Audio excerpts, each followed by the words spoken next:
ভগবান উপরে পাবেন না, ঈশ্বর উপরে পাবেন না, আল্লাহ উপরে পাবেন না, যত ধর্মের মানুষ আছে উপরে পাবেন না, আর পাতালেও পাবেন না।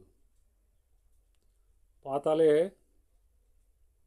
জল, মাটি, তামা, লোহা এই সমস্ত নিচে পাবেন, উপরে তাই ফাঁকা, ঠান্ডা, নীরব, ওইখানকার শব্দ ওইগুলো পাবেন। তো ঈশ্বরকে বা আল্লাহকে সব জাতি একজনকেই ডাকে, সেজনকে পেতে গেলে কোথায় কোথায় পাবেন?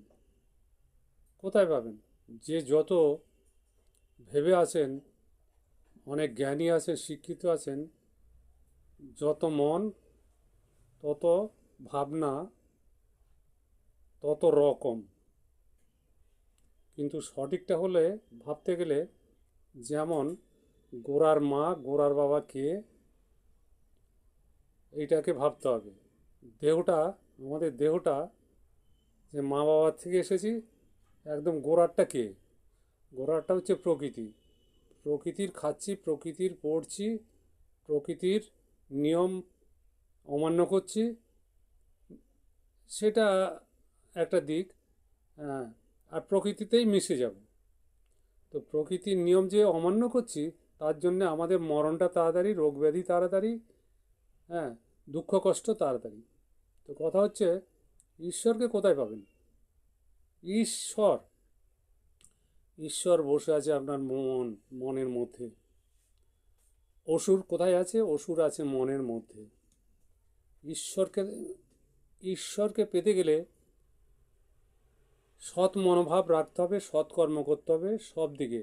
আর অসুর আছে, সেও মনের মধ্যে। অসুরটাকে আলাদা ভাব করতে হবে, তাকে বুঝিয়ে বাজিয়ে সোজা পথে চালাতে হবে। তা সে দেবতা হয়ে গেল। অসুরকে এখন পুজো করে, অসুরকেও পুজো করে। কৃষ্ণ অসুর কুলে জন্ম হয়েছে, কৃষ্ণ অসুর। আর দুর্গা ঠাকুর আছে, তার সঙ্গে অসুর আছে, অসুর আছে, তাকেও পুজো দিতে হয়। আর আমরা যে সব শয়তান গুণে ভরা, আমরাও একটা অসুর, তো আমাদেরও পুজো হয়। তো মনের মধ্যে আছে ঈশ্বর, মনের মধ্যে আছে অসুর, এই দুই ভাগে ভাগ আছে। তো আপনি আকাশে পাবেন না, পাতালে পাবেন না। প্রত্যেকটা মানুষের ভেতরে যে মন রয়েছে, সেখানে অসুর এবং ঈশ্বর আছে। তো ঈশ্বরের